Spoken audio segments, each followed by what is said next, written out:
والنعمة لك والملك لا شريك لك.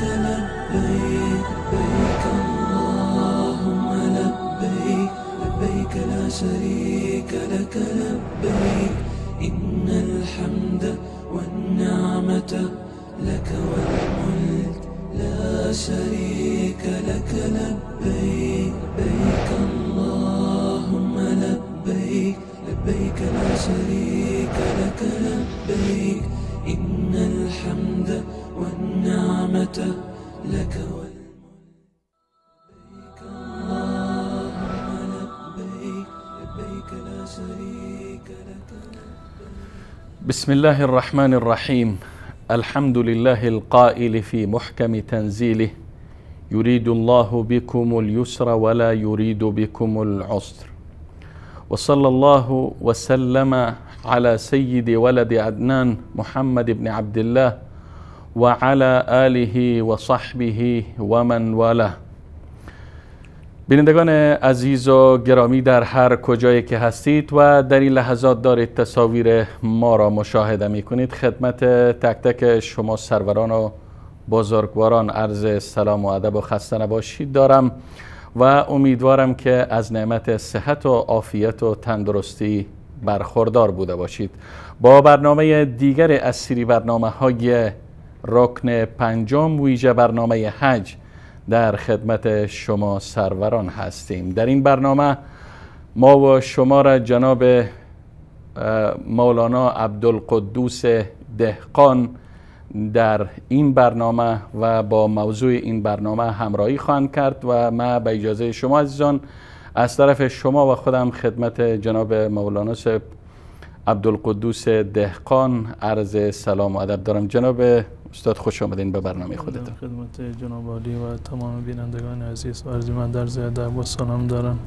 السلام علیکم و رحمت الله و برکاته و در خدمت جناب عالی ان شاء الله خواهم بود.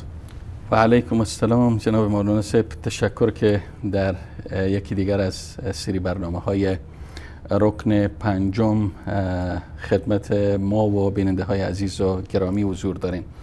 خب عزیزان گرامی، اگر اندک به شریعت اسلامی و خصایص و ویژگی های این شریعت تأمل نماییم و بیاندیشیم، در میابیم که این شریعت اسلامی از خصیصه ها و مزایای برخوردار است که هیچ قانون و هیچ شریعت دیگر با این شریعت برابری کرده نمیتواند.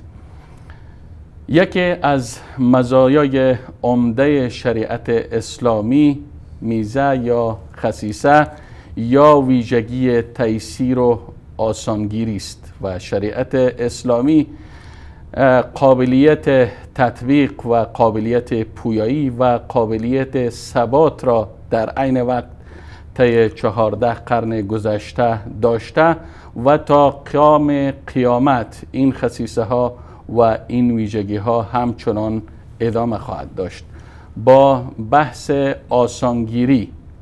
آسانگیری در حج خدمت شما عزیزان و بزرگواران هستیم و فکر کنم جناب مولانا صاحب که بحث اگر از اینجا آغاز کنیم که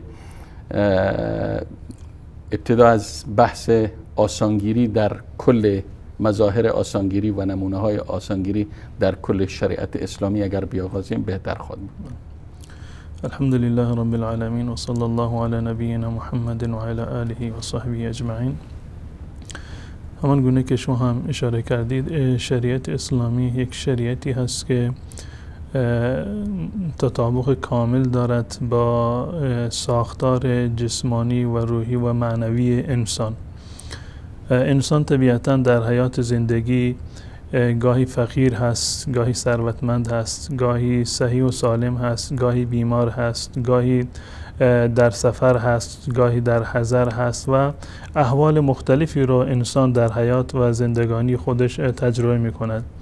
احکامی رو که الله متعال برای انسان به عنوان احکام شرعی، به عنوان ابزار و اسبابی که انسان را به الله متعال نزدیک می کند و مایه تقرب هستند، در تشریع این احکام شرعی الله متعال وضعیت‌های متفاوت انسان در جهان و در زندگی را مراعات کرده.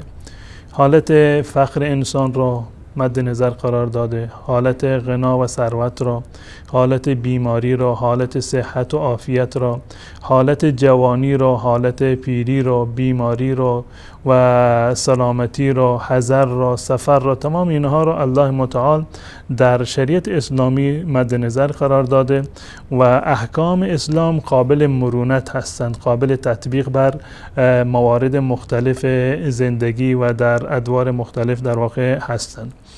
به صورت کلی در فقه اسلامی و شریعت اسلامی یک قاعده کلی ما داریم، 5 تا قاعده کلی که معروف هستند قواعد پنجگانه، القواعد الخمس الکبری، یعنی 5 قاعده بزرگ در شریعت اسلامی.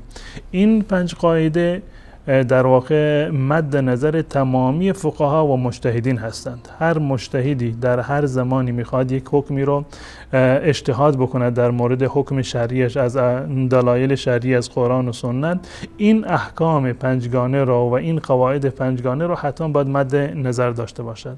یکی از این قواعد پنجگانه قاعده المشقة تجلب التیسیر هست که مشقت تیسیر و آسانگیری رو به همراه دارد. هر جا که مشقتی به وجود بیاد برای انسان سخت باشد، یعنی واقعا سخت باشد، نتواند که آن حکم اصلی و در مرحله حکمی رو که در مرحله اول صادر شده بر آن عمل بکند، یک حکم جایگزین در واقع به جایش هست که میتواند بر اون در چنین مواقع در واقع عمل بکند. المشقة تجلب التیسیر یکی از قواعد بزرگ پنجگانه هست که در کنار اون الامور به مقاصدها، الیقین لا یزول بالشک و سومی همین که المشقة تجلب التیسیر الضرر یزال و قاعده پنجم العادة محکمة. این 5 قاعده اصلی هستند که تمام احکام شرعی رو وقتی که ما نگاه بکنیم در واقع زیر مجموعه یکی از این احکام و این قواعد پنجگانه در واقع قرار میگیرن.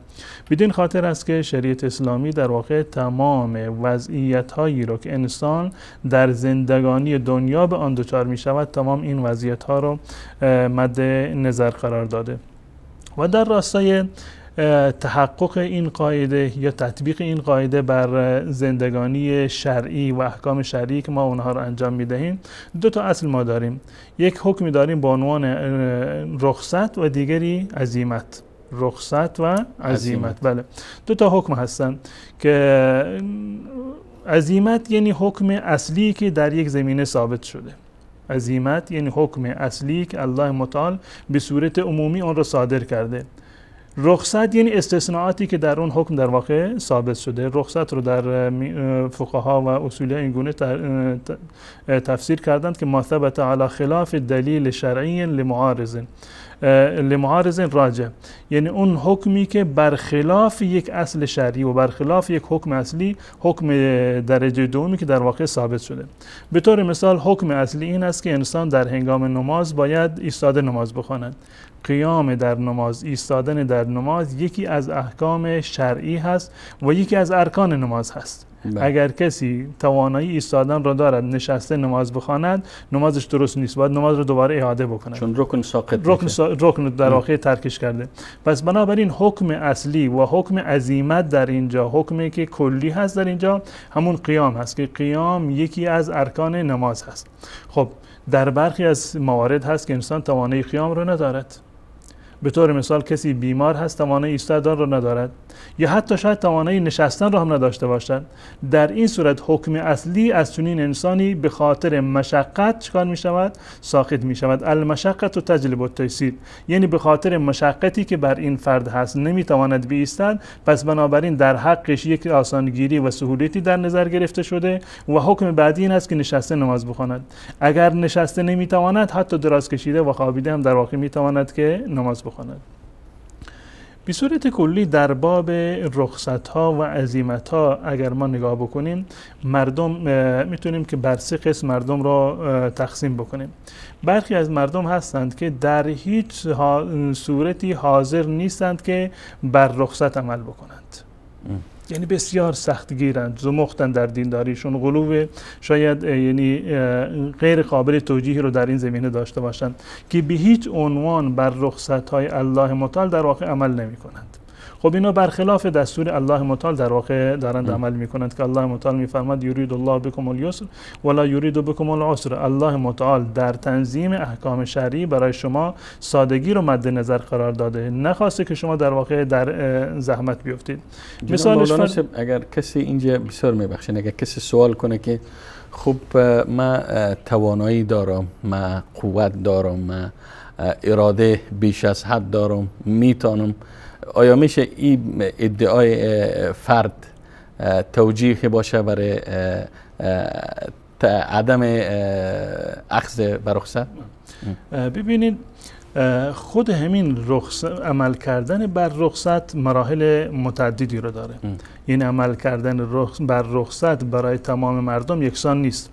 احیانا رخصت به عنوان یک حکم اصلی که در باب رخصت هست و یک حکم مباح، یعنی عمل کردن بر این رخصت چه کار هست؟ جایز هست، مباح برای انسان.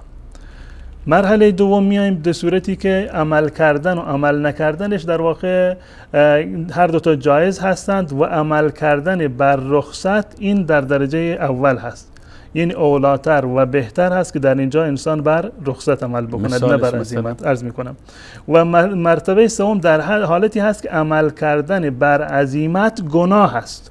عمل کردن بر عزیمت گناه است. مثالش در مورد کسی که به سفر رفته در ماه مبارک رمضان، خود این که انسان مسافر هست، از خونه خودش رفته بیرون، مسافت 80 کیلومتر سفر رو رفته، یعنی رخصت در حق این تعلق گرفته، یعنی برایش جایز هست که روزه نگیرد. یعنی اینجا رخصت اولاست. نه، این به عنوان یک حکم اصلی هست. برای مسافر رخصت ثابت شده.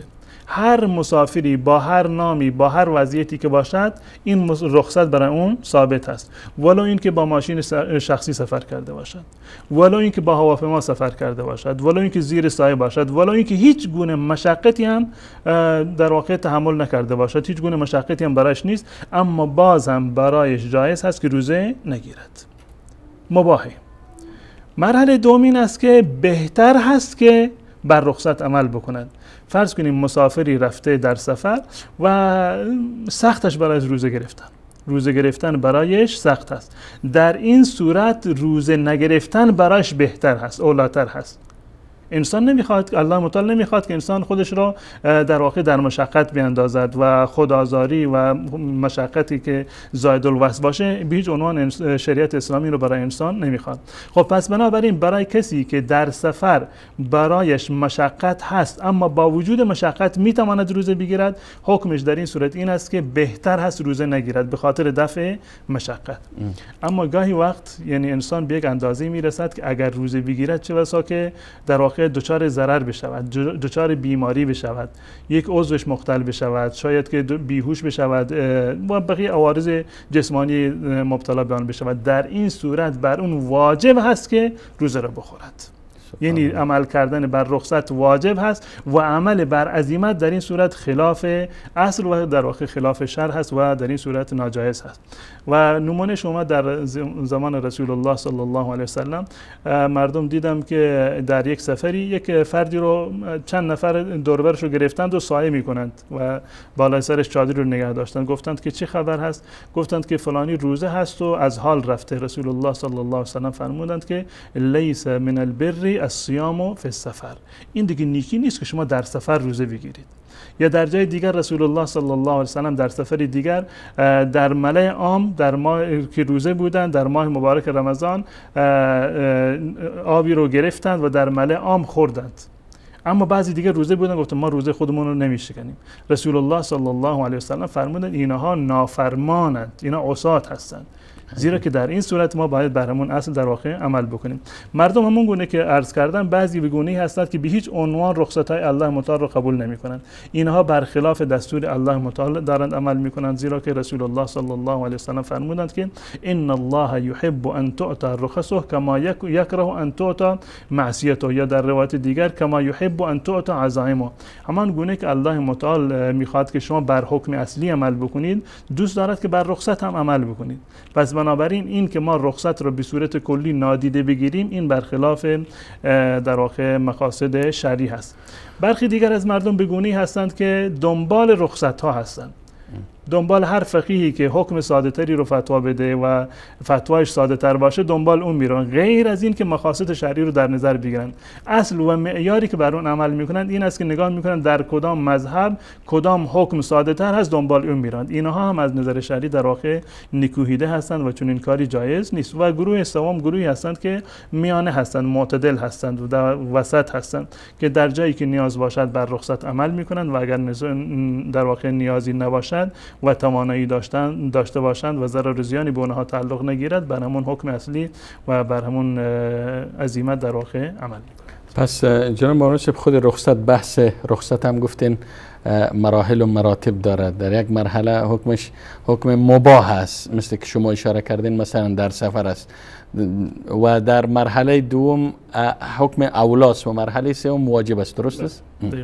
خب خود یعنی انواع رخصت هایی که در شریعت اسلامی وجود دارند با توجه به احکامی که در این زمینه هست در واقع متفاوت هست.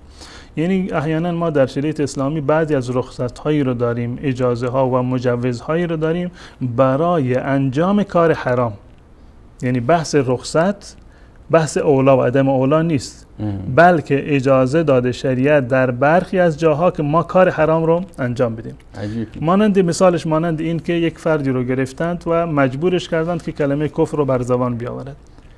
کلمه کفر رو انسان اگر با اختیار خودش بر زبان بیاورد، این در واقع کافر هست و از این انسان خارج می شود.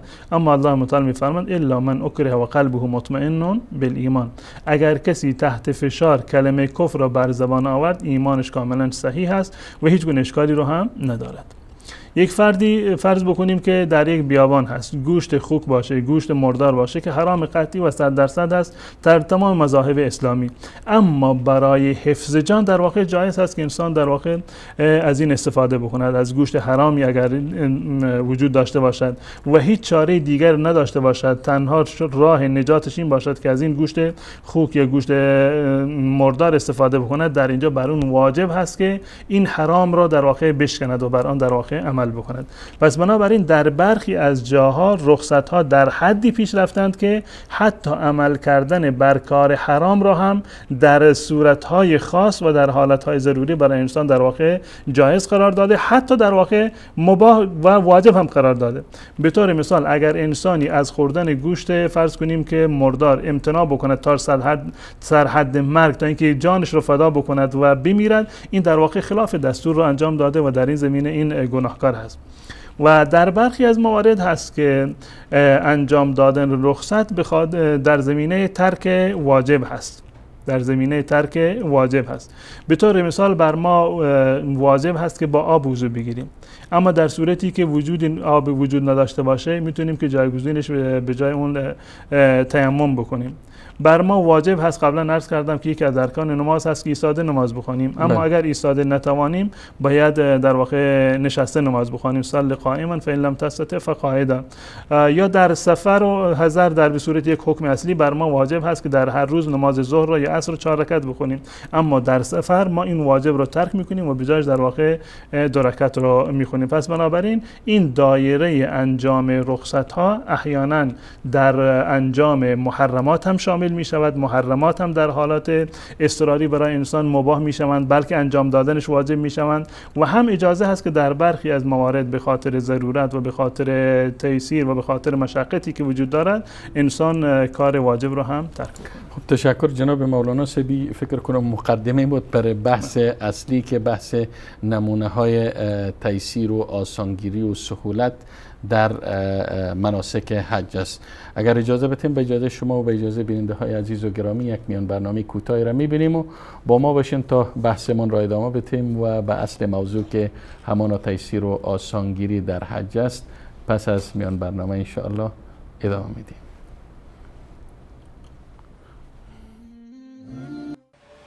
لبيك اللهم لبيك لبيك لا شريك لك لبيك إن الحمد والنعمة لك والملك لا شريك لك لبيك اللهم لبيك. وأذن في الناس بالحج يأتوك رجالا وعلى كل ضامر يأتين من كل فج عميق. لبيك لا شريك لك لبيك إن الحمد اللهم لبيك لبيك لا شريك لك لبيك إن الحمد والنعمة لك والملك لا شريك لك لبيك لبيك اللهم لبيك لبيك لا شريك لك لبيك إن الحمد. خب بینندگان عزیز و گرامی، با عرض سلام مجدد و دوباره خدمت شما هستیم. چنانچه خدمتتان عرض گردید شریعت اسلامی یا فقه اسلامی گفتیم قابلیت تطبیق و قابلیت پویایی و همچنین قابلیت ثبات را با تغییر مکان و تغییر زمان همواره دارد و تا قیام قیامت برای نیازهای بشریت راهکارهایی دارد و نیازهای اونها را در هر وقت و هر زمان و هر مکان رفع می کند. جناب مولانا صاحب قبل از میان برنامه به صورت کل و به صورت عمومی به یکی از قواعد فقهی اشاره کردن که قواعد وقتی گفتن مشقت باشه، وقتی در هر جای دشواری باشه، سختی باشه، اونجا بحث تیسیر و بحث سهولت و بحث آسانگیری مطرح میشه و در این خصوص به ذکر مثال های هم پرداختند. حالا میریم روی اصل مطلب که همانا بحث مظاهر آسانگیری و مظاهر سهولت در عبادت حج است. جناب مولانا صاحب بیشتر بحث آسانگیری در مناسک حج در کدام یکی از این شعائر بیشتر جلوه نمایی میکنه؟ همان گونه که من قبلا عرض کردم این بحث تیسیر و آسانگیری در شریعت اسلامی یک بحث عامی هست در تمامی موارد، هم در عبادات و هم در معاملات و در تمام احکام شرعی. همون گونه که عرض کردم که این قاعده کلی در تمام احکام شرعی به صورت کلی در واقع کاربرد دارند و شخص رسول الله صلی الله علیه و سلم اون گونه که حضرت عایشه رضی الله تعالی عنها میفرماند که هرگاه که در میان دو تا امر و دو کار اختیار داده میشدند ساده ترین رو انتخاب میکردند تا مادامی که این گناه نمی بود. اگر گناه می بود از گناه پرهیز میکرد، یعنی در حد گناه در واقع اگر که یکی از این اموری که ساده تر هست گناه بود به هیچ عنوان رسول الله صلی الله علیه و سلم انجام نمیدادند. اما اگر در میان دو تا امر مباح رسول الله صلی الله علیه و سلم رو اختیار میدادند قطعا رسول الله صلی الله علیه و سلم ساده ترین مورد رو و سبک ترین مورد رو در واقع انتخاب میفرمودند و حتی رسول الله صلی الله علیه و سلم برای کسانی که رخصت های شرعی رو در واقع قبول نمی کنند فرمودند ما بال اقوام یرغبون عما رخص لی فیه، چرا برخی از مردم اومدند و مواردی رو که الله متعال در اون موارد به من رخصت داده، اجازه داده، این در واقع رخصت های الله متعال رو در واقع قبول نمی کنند. رخصت ها را انسان همیشه در همه جا، همان گونه که قبلا عرض کردم، الله متعال دوست دارد که انسان بر رخصت ها هم عمل بکند. وضعیت انسان دگرگون می شود و چه بسا که نیازی به این داشته باشد که بر رخصت ها عمل بکند و هرگاه که انسان بر رخصت ها عمل بکند الله متعال در واقع شادمان می شود. در میان احکام حج موارد بسیار زیادی هست، 10 مورد هست که دلالت بر این یعنی زیر مجموعه این قاعده کلی هستند که المشقة تجلب التیسیر، که به خاطر وجود مشقت در واقع آسانگیری شده و احکام درجه دوم و سومی رو در واقع الله متعال برای انسان قرار داده. به طور مثال اولین موردی که هست در مورد خود احرام هست که واجب هست انسان قبل از این که از میقات میگذرد باید احرام بپوشد از لباسی که مخیط هست، یعنی دوخته شده به عنوان پیراهن و شلوار و بقیه مواردی هست که عموما مردم استفاده میکنند، از اینها در واقع اینها را کنار بگذارد و احرام را، لباس دو تکه احرام را در واقع بپوشد و این جزء واجبات شرعی هست برای در واقع حج. و همچنین یکی از مواردی که هست این است که ممنوعات احرام، محظوراتی که وجود دارند، مانند این که حاجی حق ندارد که سر خود را بتراشد، موی بدن خود را بتراشد، اما در مواردی هست که الله متعال این موارد را در واقع استثناء قرار داده. به طور مثال کسی با بیمار هست به هیچ عنوان نمیتواند که لباس احرام را بپوشد، یا مجبور هست که حتما به گونه لباسی را در واقع بپوشد که برایش در واقع مشکل هست به خاطر سرمایه خیلی زیاد یا به خاطر بیماری، در اون صورت در واقع سهولت هست. یا مورد صریحش که در احادیث رسول الله صلی الله علیه وسلم ثابت شده در مورد کعب ابن عجره رضی الله تعالی عنه است. ما میدونیم که حکم اصلی من گونه که عرض کردم این است که الله متعال میفرماند که ولا تحلقوا رؤوسکم حتی یبلغ الهدی محله، تا روز دهم در واقع شما اجازه ندارید که سر خود را بتراشید، اما اگر در مواردی حاجی مجبور شد و نیاز شدیدی داشت، مشقت بود برای این که موی سرش را بگذارد، در اون صورت الله متعال در واقع اجازه داده. کعب ابن عجره رضی الله تعالی عنه در روایت اومده که ایشون در واقع مشکلی داشتن در سر خودشون و مجبور بودند سر خودشون رو بتراشند. رسول الله صلی الله علیه وسلم به ایشون فرمودند که احلق رأسک و صم 3 ایام او اطعم 6 مساکین او انسک. گفتند که به جای این که این همه اذیت هستید و این خارشی رو که در سر دارید مجبور هستید سرتون رو حتما بتراشید، میتونید که این کار رو انجام بده، سر خودت رو بتراش و به جای اون یک احکام بعدی رو الله متعال برای اون قرار داده. من جمله این که گفتند که 3 روز رو روزه بگیر یا 3 روز را روزه بگیر، یا این که اگر توانایی داری به 6 مسکین در واقع غذا بده، یا این که اگر توانایی داری در مرحله بالاتری یک گوسفندی رو در واقع ذبح بکن. خود این حکم اصلی رو که در واقع یکی از محظورات احرام هست، رسول الله صلی الله علیه وسلم به کعب ابن عجره رضی الله تعالی عنه اجازه دادند که این محظور رو انجام بدن، این ممنوعات رو انجام بدن و به جایش احکام دیگری رو به ایشون در واقع پیشنهاد کردند. یا 3 روز روزه بگیر، خب معمولا مردم توانایی روزه را دارند. اگر نمیتواند توانایی روزه را ندارد، حکم مالی رو دوباره که یک مقدار خفیف است، 6 مسکین رو غذا بده. اگر نمیتواند 6 مسکین رو غذا بدهد یا اینکه نمیخواهد 6 مسکین رو غذا بدهد، توانایی بیشتر از این رو دارد، رسول الله صلی الله علیه وسلم فرمودند که گوسفندی رو در واقع شما ذبح بکن. این حکم ولو این که در شریعت اسلامی در این مورد خاص برای تراشیدن سر اومده، این قابل تطبیق است برای تمام مواردی که جزء یعنی در اینجا ممنوعات و محظورات احرام هست. جناب مولانا صاحب، شما به بحث لباس دوخته شده اشاره کردین که یعنی باید اصل بر این است که 2 پارچه را به عنوان احرام انسان ببنده هنگامی که از به محاذات میقات میرسه. اما وقتی کسی بیمار باشه و امکان پوشیدن احرام برش میسر نباشه، میتونه که با لباس مخصوص بیمارها حج کنه؟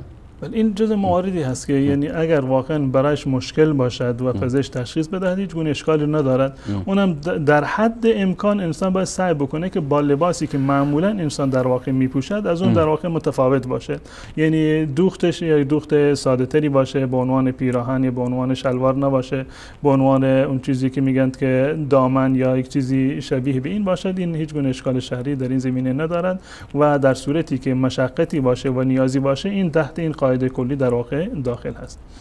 و یکی دیگر از مواردی که در شریعت اسلامی مراعات شده در حج، با توجه به این که در حج که یک عبادت هم جانی هست و هم مالی هست، بر انسان لازم هست که با جان خودش در میان مناسک و جاهایی که محل عبادت هستن منتقل بشود، از منا برود به عرفات، از عرفات برگردد به مزدلفه، از مزدلفه برگردد به منا، از منا برود به حرم و این عبادت ها و مناسک رو انجام بدهد. با توجه به این ما میبینیم که عملا بسیاری از مردم این توانایی رو نداشته باشند، چه بسا به خاطر ازدحام شاید برایشون این زحمت و مشقت مضاعف باشد. بدین خاطر هست که رسول الله صلی الله علیه و سلم در وقوف به مزدلفه اجازه دادند که افرادی که نیاز دارند، افرادی که بیمار هستند، افرادی که ضعیف و ناتوان هستند و همچنین همراهانشون قبل از طلوع فجر در واقع حرکت بکنند به منا بروند. حکم اصلی در این زمینه این هست که مانند این که رسول الله صلی الله علیه و سلم عمل کردن، خذوا عنی مناسککم. رسول الله صلی الله علیه و سلم نماز صبح را در واقع مزدلفه خواندند و صبر کردند تا اینکه هوا کاملا روشن شد و بعد از اون در واقع حرکت کردند. این حکم اصلی برای حجاج هست. اما اگر کسی بیمار باشد، اما اگر کسی ضعیف باشد، اما اگر کسی در واقع عذر دیگری رو در این زمینه داشته باشد، مانند اینکه همراه بیمار هست، همراه و سرپرست یک فرد ضعیف و معلولی هست، از نظر شرعی اجازه دارد که قبل از وقت در واقع حرکت بکند. عبدالله ابن عمر رضی الله تعالی عنه اهل خودشون رو، خانواده خودشون رو که ضعیف بودن، ناتوان یا بیمار بودن، اینها رو قبل از طلوع فجر در واقع میفرستاد به منا، حتی به گونه‌ای که در برخی از روایات اومده که وقت نماز فجر اینها به منا در واقع میرسیدند و در اون زمان رمی میکردند. یعنی در وقت فجر در واقع هنوز که مردم از مزدلفه حرکت نکرده بودند، این افراد ضعیف و ناتوان اومده بودند، رسیده بودند در منا و در واقع رمی میکردند و گفتند که ارخص فی اولئک رسول الله صلی الله علیه و سلم. در روایت صحیح بخاری و مسلم هست که عبدالله ابن عمر رضی الله تعالی عنه فرمودند که رسول الله صلی الله علیه و سلم اجازه داده برای این گونه افراد، یعنی برای افرادی که بیمار هستند، ضعیف و ناتوان هستند و با همراهانشون که قبل از موعد در واقع حرکت بکنند و قبل از وقت در واقع بیان و رمی جمرات رو انجام بدن. فکر نمیکنید جناب مولانا صاحب چون این مقید کردن رسول الله صلی الله علیه و به افراد بیمار، به افراد ضعیف و ناتوان مثل زنان و بیماران و بزرگسالان، اما فکر نمیکنید که امروز از این بحث افعل ولا حرج یا بحث یسر ولا تعسر یا الدین یسر بعضی ها بهره برداری منفی میکنن؟ یعنی مثلا انسان توانمند، انسان جوان در مزدلفه میخواه مثلا ساعت 2 شب یا ساعت 3 شب قبل از ادای نماز فجر به سمت منا حرکت کنه، یا در عرفات مثلا قبل از بعد از ظهر مثلا میره عرفات تا عصر، یا بعد از عصر میره تا قبل از غروب. فکر نمیکنن که برخی ها استفاده منفی میکنن از بحث تیسیر؟ حکم شریعت در این زمینه واضح و آشکار هست. استثناءاتی هم که در این زمینه آمده مشخص هست، افرادش مشخص هستند، جاهایشون و مکانش کاملا مشخص هست. الله متعال میتونه فاتقوا الله ما استطعتم، تا جایی که برای شما میسر هست و میتوانید تا آخرین مرحله تقوا پیشه بکنید، این سعی بکنید که بر همون عزیمت و بر همون حکم اصلی عمل بکنید. و همچنین رسول الله صلی الله علیه و سلم فرمودند که اذا امرتکم بامر فاتوا منه ما استطعتم، وقتی که من به شما دستور دادم یک کاری رو انجام بدهید تا جایی که توان دارید اون کار رو انجام بدهید، یعنی دقیقاً طبق اون چیزی که من به شما در واقع انجام دادم. این رخصت هایی که در این زمینه ها مشخص شده برای افراد مشخصی هستند، افرادش و مواردش کاملا مشخص شده. کسی که بیمار هست میتونه از این رخصت در واقع استفاده بکنه. کسی که ضعیف و ناتوان هست و اگر صبر بکنه تا زمانی که کل این جمعیت حرکت بکند، چه بسا که در این لابلای این جمعیت در واقع گم بشود یا اینکه بیفتد و نتواند که ادامه مسیر بدهد، اینها رو رسول الله صلی الله علیه و سلم اجازه دادند. و در کنار اینها کسانی که همراهشون هستند، یک فرد بیمار خودش نمیتواند به تنهایی از مزدلفه تا تا منا برود، یا همچنین کسی که ضعیف هست یا زنانی که ناتوان هستند نمیتوانند بدون محرم و به تنهایی بروند. پس بنابراین اون کسانی که همراهشون هستند حکم اونها رو در واقع میگیرند، به اندازه‌ای که نیاز باشه چند نفری همراه اونها بروند. این از نظر شرعی هیچ گونه اشکال ندارد. اما کسانی که توانایی دارند میتوانند که صبر بکنند در مزدلفه و هیچ گونه مشکلی رو ندارند و ضرورتی هم نیست که در واقع قبل از موعد حرکت بکنند، بر اونها واجب هست که تا طلوع آفتاب در واقع صبر بکنند در اونجا تا طلوع فجر و بعد از آن حرکت بکنند. اگر قبل از این حرکت کردن در واقع یک واجب شرعی رو ترک کردن و بر اونها دم لازم میشه. جناب مولانا برای عموما برای بانوان، برای زنها یا خانمها فکر کنم در هنگام احرام اصل بر این است که رویشان نپوشانند، اما وقت اگر با نامحرم روبرو میشن باید رویشان بپوشانند. اما میبینیم که برخی ها بدون رعایت این اصل هموار رویشان در هنگام احرام میپوشانند بدون اینکه با نامحرم روبروشان. اصلا در این زمینه این هست که حضرت عایشه رضی الله تعالی عنها روایت میکنند در زمان رسول الله صلی الله علیه و سلم وقتی که به حج میرفتند، وقتی که در یک مسیری بودند که در واقع اختلاطی نبود، مردان نامحرم در واقع دور بودند، تنها بودند، همشون همراه با محارم بودند، اصل بر این بود که صورتشون باید در واقع باز باشه. نقابی که بر روی صورت میچسبد بسته میشود، این نقاب رو در واقع نبندند که رسول الله صلی الله علیه و سلم از این نهی کرده. اما زمانی که به جای میرسیدند که ازدحام بود و در معرض دید افراد نامحرم قرار میگرفتند و این رویسری رو که بر سر داشتند، این در واقع این بر روی چهره خودشون در واقع میانداختند و این جزء مواردی هست که الله متعال در واقع اجازه داده به زنان. و خود این که الله متعال به زنان اجازه داده که دقیقاً همون لباسی رو که در غیر احرام میپوشند اینو در احرام هم بپوشند، این خودش جزء مظاهر تیسیر هست برای زنان. چه بسا که اگر برای زنان این حکم در واقع بود که مانند مردان احرام ببندند، این منجر به خیلی از محاذیر شرعی دیگر میشد و بدین خاطر است که برای زنان دقیقاً همون لباسی رو که میپوشیدند در حالت غیر احرام جایز است که همون لباس رو در حالت احرام هم در واقع بپوشند.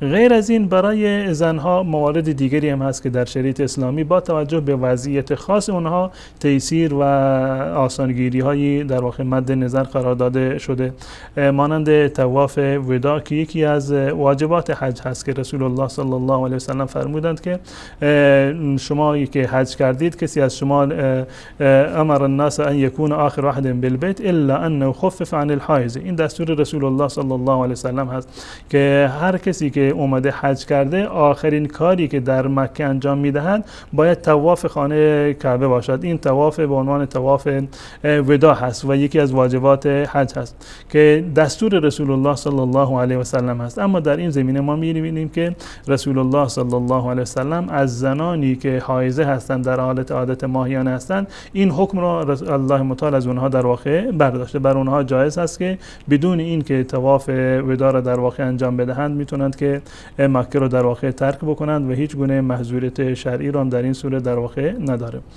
و همچنین در روز نحر که در واقع روز عید هست، در این زمینه حدیثی رو که شما به آن اشاره کردید که رسول الله صلی الله علیه و سلم فرمودند افعل ولا حرج، که این کار رو انجام بده اشکالی ندارد. در اون روز هر کسی می اومد پیش رسول الله صلی الله علیه و سلم و سوالی رو می‌کردند و خصوصا در مورد در روایت اومده که در مورد تقدیم و تأخیر بود، در مورد تقدیم و تأخیر بود. رسول الله صلی الله علیه و سلم می‌فرمودند که افعل ولا حرج. عبدالله ابن عمرو ابن عاص رضی الله تعالی عنهما میگوید که هر چیزی که در اون روز رسول الله صلی الله علیه و سلم در مورد تقدیم و تأخیر سوال شدند، رسول الله صلی الله علیه و سلم می‌فرمودند که افعل ولا حرج. یک کسی می اومد و میگفت حلقت قبل ان اذبح، یا رسول الله من قبل از این که در واقع ذبح بکنم سر خودم رو تراشیدم. رسول الله صلی الله علیه و سلم می‌فرمودند که لا. یا یک کسی می اومد میگفت که ذبحت قبل ان ارمی، قبل از این که رمی بکنم من رفتم ذبح کردم، میفرمودند که لا حرج. ما میدونیم که در روز در واقع نحر اصل بر این است که بر همان منوالی که رسول الله صلی الله علیه و سلم انجام دادند اعمال این روز را به همان ترتیب ما انجام بدیم. جزء سنت هایی هست که انسان باید اینو در واقع مراعات بکنه. حتی بسیار از فقها در حد واجب این رو در واقع گفتند. و میشه ترتیب ذکر کنیم؟ ترتیبش این است که اولین کاری اعمالی که در روز نحر انجام میگیریم. بعد از این که از مزدلفه برمیگردند میان به زمین منا، اولین رمی جمره هست، رمی جمره عقبه هست. این اولین جمره بزرگ بسته، جمره بزرگ. اول اینو باید در واقع رمی بکنند به ترتیب. اول رمی هست و در مرحله دوم باید برند ذبح بکنند هدیه رو و اون هدیه هایی رو که در واقع برای کعبه و برای حرم هست، یعنی گوسفندانی رو که ذبح میکنند اونها رو برند قربانی بکنند. و در مرحله سوم حلق هست، یعنی تراشیدن سر یا تقصیر یا کوتاه کردن موی سر. این مرحله سوم هست. و مرحله چهارمی که باید انجام بدن طواف افاضه هست. طواف افاضه غیر از طواف وداع. غیر از طواف وداع، بله. البته این خودش بازم یکی از رخصت ها است که می شود طواف وداع رو با طواف افاضه در واقع جمع کرد، که اینو انشالله توضیح خواهم داد. پس بنابراین اول باید رمی بکنند، بعدش ذبح بکنند، بعدش سر رو بتراشند و بعدش طواف افاضه رو بکنند. اما اگر کسی اومد به خاطر ضرورت یا حتی بدون ضرورت این کارها رو تقدیم و تأخیر کرد، هیچ گونه از نظر شرعی اشکالی وجود نداره. یعنی اول حلق شد بعد ذبح، اول حلق کرد بعد ذبح کرد، یا اول سرش رو تراشید دوباره فرض کنیم رفت که رمی جمار کرد، یا اول مستقیما از فرض کنیم که از مزدلفه رفت حرم، در اونجا طواف افاضه رو انجام داد، دوباره اومد رمی کرد. هر کدوم از این موارد رو که تقدیم و تأخیر کرد از نظر شرعی هیچ گونه اشکالی وجود ندارد. بس تقدیم و تأخیر جناب مولانا فقط برای افراد معذور است یا هر کس میتونه همه به صورت کلی این در این مواردی که اومدن از رسول الله صلی الله علیه و سلم سوال کردن، بحث عذر مطرح نبود. بحث عذر در واقع مطرح نبود و شاید اگر عذری رو هم در اینجا مد نظر قرار بگیریم، عذر جهل میتونه که در اینجا مثلا معیار قرار بگیره، به خاطر اینکه نفهمیدند و متوجه نبودند این کار رو انجام دادن، یا عذر جهل بوده یا عذر اشتباه و سهوی در واقع انجام گرفته. این حکمش این، ولو اینکه یک فردی عمدن بدون هیچ عذری صرفا به خاطر سادگی و راحتی خودش همین تقدیم و تأخیر رو انجام بدن، هیچ گونه اشکالی در این زمینه در واقع وجود نقطه مهم همین نداره که یعنی یک فرد عمدن میتونه از شب بعد از نماز صبح از مزدلفه حرکت کنه برای به سمت حرم، در مکه در حرم اونجا طواف افاضه را انجام بده، بعدش بیایه جمره بزنه، بعدش حلق کنه یا بعدش ذبح یا هر ترتیبی که یعنی در اینجا تقدیم و تأخیر هیچ اشکالی نداره. بنابر قول جمهور علما و مذاهب اهل سنت و الجماعت هیچ گونه اشکالی در حج در واقع به وجود نمیاد و حجشون درسته. منتها بازم ما توصیه میکنیم تا جایی که ممکن هست انسان باید بر همون سنت رسول الله صلی الله علیه و سلم در واقع عمل بکند. و عملی رو که رسول الله صلی الله علیه و سلم انجام دادن اون اولا هست. خود این که رسول الله صلی الله علیه و سلم اون روش را انتخاب کردن، این دلیل بر ارجحیت اون است که این اول در واقع برند رمی بکنند، بعدش ذبح بکنند، بعدش حلق و در مرحله آخر برند در واقع طواف را انجام بدن.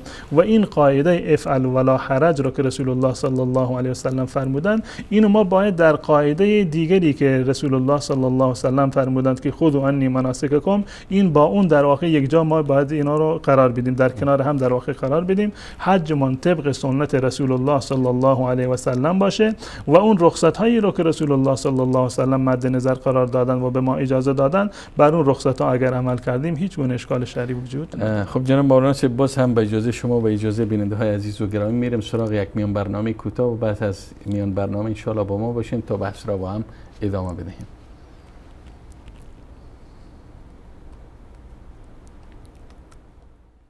لبيك اللهم لبيك لبيك لبيك لا شريك لك لبيك لبيك لبيك اللهم لبيك لبيك لبيك لا شريك لك لبيك لبيك إن الحمد والنعمة لك والملك لا شريك لك لبيك لبيك لبيك اللهم لبيك. حج تولدی دوباره.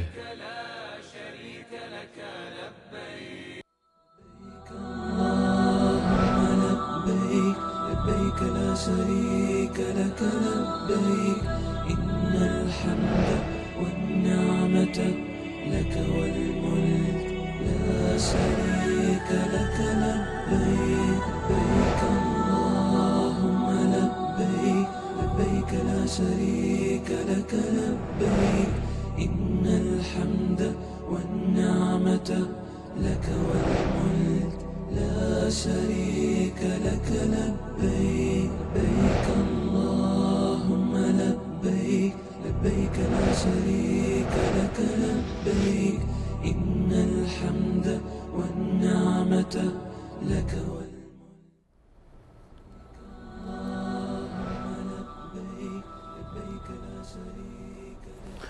خوب بینندگان عزیز و گرامی، باز هم با عرض سلام مجدد دوباره خدمت شما هستیم همراه با جناب مولانا صاحب عبدالقدوس دهقان. جناب مولانا صاحب، شما به برخی از موارد تیسیر یا آسانگیری در مناسک حج اشاره کردین و ما برخی از موارد هم پرسیدم، نمیفهم موارد دیگری هم هست یا موارد در واقع خیلی زیاد هستند که این واقعا نشانگر این است که شریعت اسلامی به بحث آسانگیری و سهولت در احکام شرعی یعنی اولویت داده و مد نظر بوده در تمام تشریع و بیان احکام شرعی.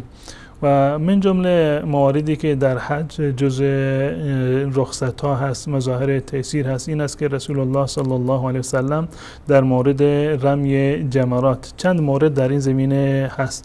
یکی از مواردش این است که رسول الله صلی الله علیه وسلم اجازه دادند برای نیابت در رمی جمرات، نیابت در رمی جمرات، یعنی یک کس به جای یک کسی دیگه میتونه برای کسی دیگر در واقع رمی بکنه. فرض کنید یک فردی بیمار هست، پیرمرد از کار افتاده ای هست یا ضعیف هست یا به هر صورت نمیتواند، اگر معذور نبود باید خودش، این اصل عرض کردم که یعنی خود فرد باید انجام بدهد. اما اینا تمام در مورد رخصت هایی هست که در حج در واقع مد نظر قرار گرفته شده، میتوانند که رم بکنند به جای فرد دیگر. حضرت جابر رضی الله تعالی عنه میگوید که در حجی که ما با رسول الله صلی الله علیه و سلم انجام دادیم کنا نرمی عن الصبیان، ما به جای بچه‌ها در واقع رمی میکردیم. و در خود رمی هم با توجه به ایام رمی که در واقع هستند که این 3-4 روزی که باید رمی بکنن، جایز هست که رمی رو در واقع به تأخیر بیاندازند. رمی روز دوم را و روز 11 رو بندازند به در واقع 12. بعد از این که در واقع در روز اول رمی انجام دادن، در روز دوم فرض کنیم یک فردی کار دارد، یعنی با توجه به موقعیت شغلیش، فرض کنیم که کارمند یک بیمارستانی هست یا یک فرض کنیم یک طبیب و پزشکی هست، باید بر بالای سر بیمار باشه یا هر مواردی دیگری باشه، یعنی با توجه به شغلش و کاری که دارن مجبور هست در روز 11 نمیتواند که بیاد در واقع و رمی بکند، در سنگار رو در واقع بزند. در این زمینه رسول الله صلی الله علیه وسلم اجازه دادند که این رمی رو تأخیر بیاندازند با روز بعد، یعنی روز 12 به جای روز 11 و 12 هر دوتا در واقع رمی بکنند. اول به جای روز 11 بروند رمی بکنند، بعد از این برگردند و به جای روز 12 خودشون در واقع که اصل روز اصلی هست در اون بروند رمی بکنند. خود این نیابت در یک روز نمیشه، باز هم دوبار نه در یک روز هست، در یک وقت هست. روز 11 به طور مثال نتونسته رمی بکنه، روز 12 رمی میکنه، روز 12 نتونسته، در روز 13 در واقع رمی بکنه. مثلا جناب مولانا صاحب به جای روز 11 مثلا میره روز 12.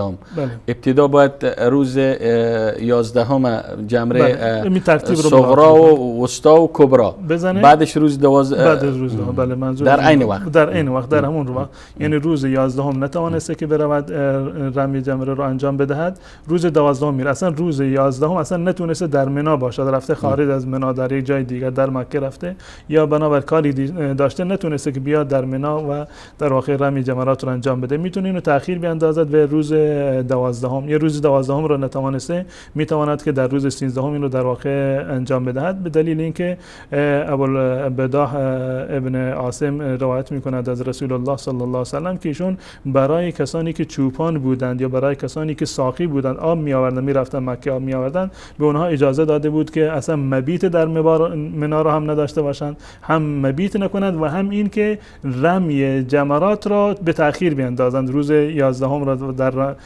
منا نیستند بروند و روز 12 بیان و تمام این رمی جمرات رو در واقع یک جا انجام بدن. یعنی حتی برای معذورها مبیت هم ساقط میشه؟ بله، کسی که معذور هست، بله کسی که معذور هست نمیتواند، مجبور است برود در مکه باشد، یا برای کسی که اصلا جایی در منا به طور مثال پیدا نکند، هرچی میگرده جایی نیست و مجبور است که سر راه سر خیابان بخوابد، از این که سر خیابان بخوابد و موجبات اذیت و آزار مردم را در واقع فراهم بکند، برای چنین فردی جایز است که خارج از حدود منا در واقع برود و مبیت از چنین فردی در واقع ساقط می شود. یعنی خارج از حدود منا، خارج از حدود بخوابد منا، بله. مبیت بکند یا نه که بر بگرده بخوابد؟ بله، بر بگرده به صورت کلی. وقتی که نمیتواند که در داخل منا باشد، جایی برایش در واقع وجود ندارد، یا بیمار هست که باید در بیمارستان باشه، باید بر بگرده و نمیتونه در منا باشه، یا اینکه در منا به صورت کلی جایی رو نداشت، اگر بنشینه در منا موجبات اذیت و آزار دیگران رو فراهم میکنه، اجازه داره که از حدود منا کلا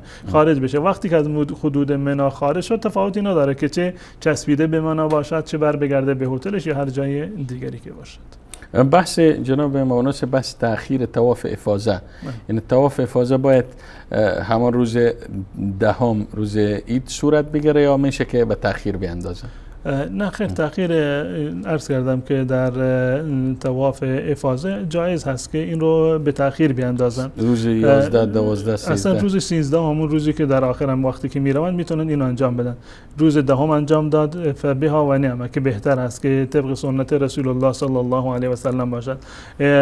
دهم نتوانست، 11 نشد، 12 یا 13 یا هر وقتی که در واقع همون روزی که برمیگشت اینو انجام بده، هیچ گونه اشکال شرعی نداره و میتواند که اساساً این رو طواف افاضه و طواف وداع رو با هم دیگر جمع بکند.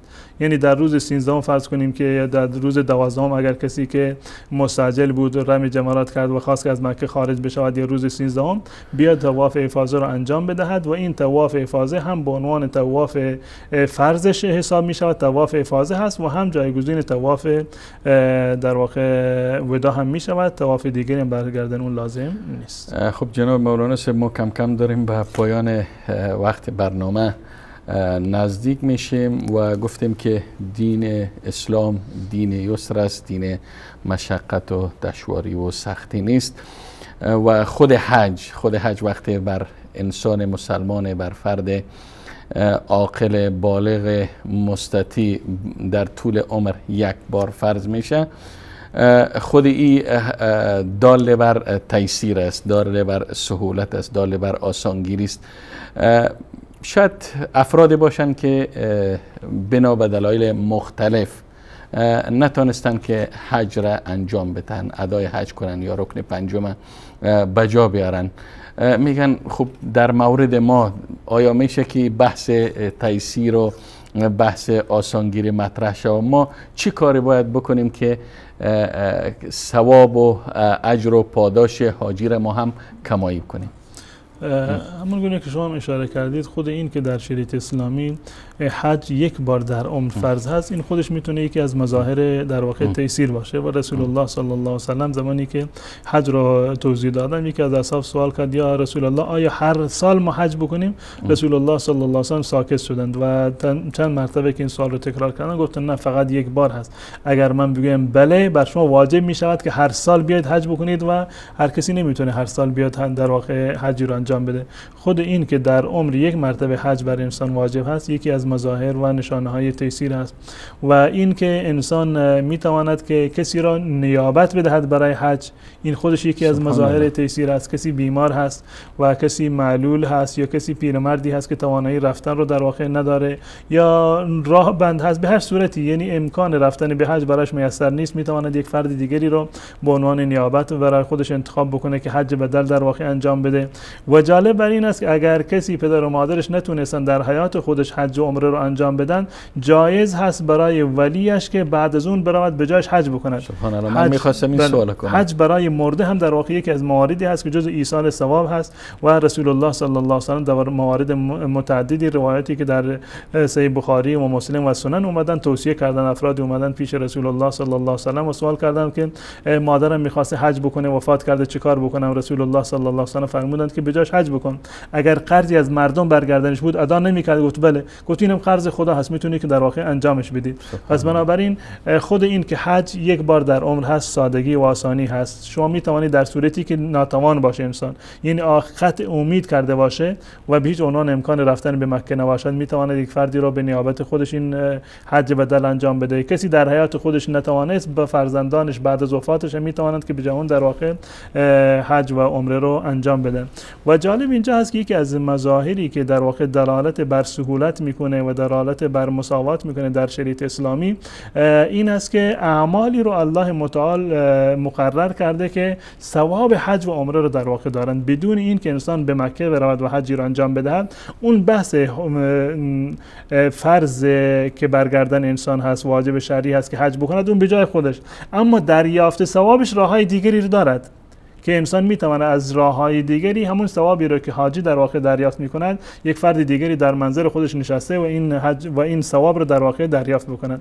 در مورد ثواب حج اومده که رسول الله صلی الله علیه و سلم میفرماند من حج ولم یرفث ولم یفسق رجع کیوم ولدته امه. اگر کسی حج بکند و محظورات احرام رو در واقع انجام ندهد، حجش مطابق با سنت باشد، گناهان گذشتهش کلا در واقع معاف میشود. خب این یک موردی هست. رسول الله صلی الله علیه و سلم هم در مورد روزه گرفتن روز عرفه که اساساً به خاطر آسانگیری برای حجاج جایز نیست روزه بگیرند، اما برای غیر حاجیان این در واقع سنت هست که روز نهم را روزه بگیرند و اگر روز نهم را روزه گرفتند یک سال گذشته و سال آینده الله متعال گناهانش رو در واقع معاف می‌کند. غیر از این کارهای دیگری هم هستند که اگر انسان مسلمان اونها رو انجام بدهد ثواب حج و عمره به اون ان شاء الله خواهد رسید. یکی از این موارد نیت صادقانه هست.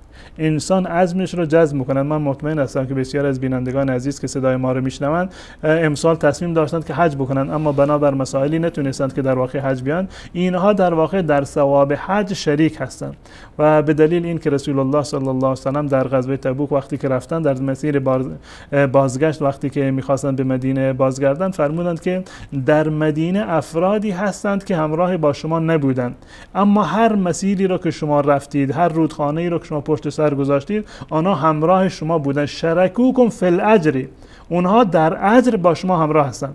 رفتن مسافت 1 ماه به تبوک در واقع رفتن برای جنگ و جهاد، افرادی در مدینه هستن، گفته اونها هم شریک ثواب با شما هستن. به چه دلیل؟ بله، اونایی که نشسته بودن برای حج نرفتن و به حج نمیتونن بیان، یا در اون مثال برای جهاد نرفته بودن، لیکن نیت داشتن. چون که نیت داشتن، به رسول الله صلی الله علیه و سلم فرمودند که حبسهم العذر، یا در روایتی از حبسهم المرض، به خاطر بیماری و عذر نتونستن، وگرنه تصمیم داشتن که بیان. اگر این موانع نبود قطعا می اومدن. اگر انسان نیت صادقانه ای را داشته باشد، قطعا الله متعال ثواب اون رو در واقع به انسان میدهد. و مورد دیگری که خیلی معروف از در روایتی از در سنن ترمذی اومده که از روایت حضرت ابو امامه رضی الله تعالی عنه است، من توصیه میکنم تمام عزیزانی که نتونستن حج بکنن این کار رو انجام بدن، نه تنها یک روز بلکه سعی بکنند که جز عادات همیشگیشون باشه. رسول الله صلی الله علیه و سلم فرمودند من صلی الفجر فی جماعت ثم جلس یذکر الله تعالی حتی تطلع الشمس. اگر کسی نماز صبح را با جماعت بخواند، نماز صبح را با جماعت در مسجد بخواند و بعد از نماز فجر و نماز فرضی خونده صبر بکند، بنشیند در مسجد مشغول ذکر الله متعال باشد تا زمانی که خورشید طلوع بکند، یعنی وقت نماز اشراق و نماز ضحی برسد. فصلی رکعتین، بعد از آن بلند بشود و 2 رکعت نماز را بخواند، کتب له اجر حجة و عمرة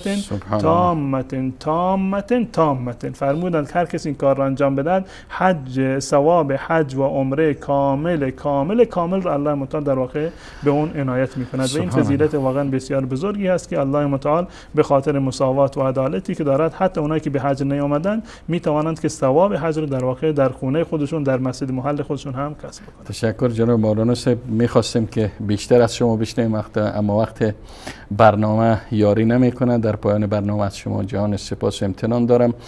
و همچنین از بیننده های عزیز و گرامی چه مژده و چه نوید زیبای جناب مولانا صاحب دادن که به طبق فرموده رسول الله صلی الله علیه و سلم کسی که پس از نماز فجر تا هنگام طلوع آفتاب تا هنگام رسیدن ضحی در مسجد بنشینه و 2 رکعت نماز ادا کنه اجر حج برایش عطا میشه. خوب عزیزان گرامی، تا برنامه دیگر و دیدار دیگر همه شما را پناه الله یکتای بی همتا می سپارم. خداوند یار و نگهدارتان و السلام علیکم و رحمت الله تعالی و برکاته. تشکر زیاد جناب مولانا. لبيك لا شريك لك لبيك إن الحمد والنعمة لك والملك لا شريك لك لبيك لبيك اللهم لبيك لبيك لا شريك لك لبيك إن الحمد والنعمة لك والملك لا شريك لك لبيك لبيك اللهم لبيك لبيك لا شريك لك لبيك إن الحمد والنعمة لك والملك